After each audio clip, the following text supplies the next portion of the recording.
আসসালামু আলাইকুম ওয়া রাহমাতুল্লাহ। পৃথিবীর একমাত্র পাপী ব্যক্তি জমজমা, যে কিনা হজরত ইলিয়াস আলাইহিস সালামের আমলে রাজা ছিল।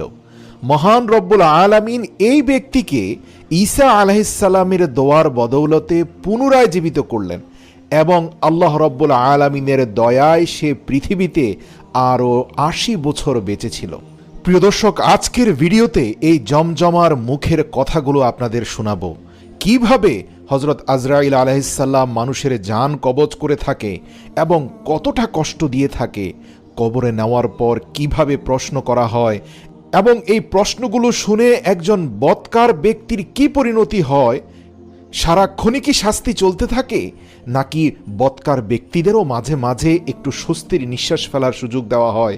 প্রিয় দর্শক, এই সকল অজানা বিষয় জানতে পুরো ভিডিওটি মনোযোগ দিয়ে শেষ পর্যন্ত দেখুন। একদিন হজরত ঈসা